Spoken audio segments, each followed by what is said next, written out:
Standing back and looking out at rural Wales this wet Thursday, thinking about the scene, the situation, the news, what's going on, the people I've been meeting this week in my rural chaplaincy work, strikes me what ails Wales at the moment is a crisis of hope. Now, this ram here has been out playing in the mud. Typical example. You set out on buying a ram, you do it in hope. You put the money in, costs a few quid, this one. And you just hope he's going to come up with the cookies for you. And then every lamb he throws has got a problem with its jaw. It's got overshot jaw in every lamb. Now, you might want to say cosmetics is not everything. Well, this isn't a cosmetic issue. This is a matter of how well they do on the grass and what a good bite they have or not, and how well they eat and feed. So it's not that. It's actually a disappointment. It's a deferral of the hope that you had. Or you invest the time and the money and the effort in bringing on a few heifers in the hope that, they'll be a good breeding platform for a good 10 or 12 years yet. But it's an act of hope that it's going to work out all right. And of course, there's no reason to think it won't with these, but that hope could be dashed quite easily. And farming's like that. And then you have that experience with, hoping for the farm to be something that you'll pass on to your children and the future. And then the rules come out of government, economic circumstances change, and all the effort and sweat you put in, perhaps that your forebears put in on a family farm. Hope can so easily be knocked and deferred. They call it agricultural science, but often it's the art of survival. Now, obviously, you can't live on sort of giving up hope.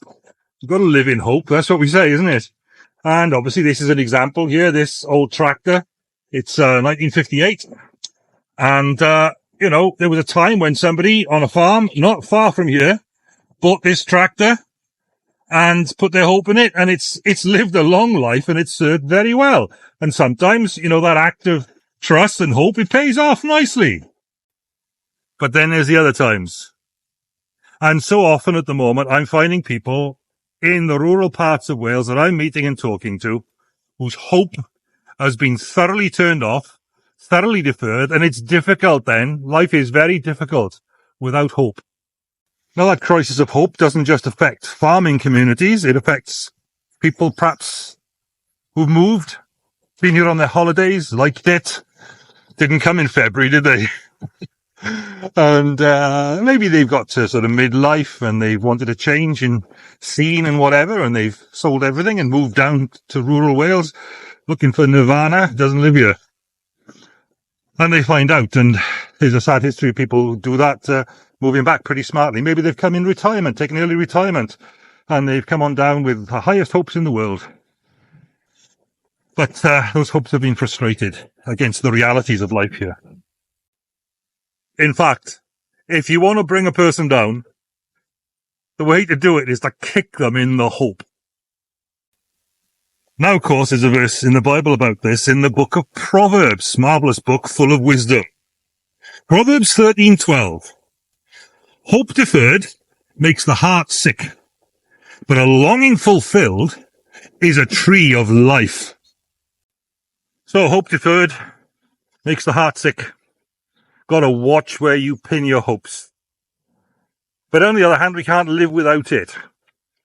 A longing fulfilled is a tree of life. And this Easter, we'll be looking more into that. I mean, that's my word for the week. But this Easter, through Do-It-Yourself Sunday Service Kit and the deep dives there, and various things that we're putting in that are going to be different, some extra bits and pieces, we're going to put into the Do-It-Yourself Sunday Service Kit. We're going to be looking at hope, because it strikes me that the crisis of hope is sweeping rural Wales in all sorts of people, all sorts of walks of life. And the Christian hope is one that proves to be reliable and a tree of life. Hope deferred makes the heart sick. A longing fulfilled is a tree of life. Proverbs 13:12. God bless you. Have a great week.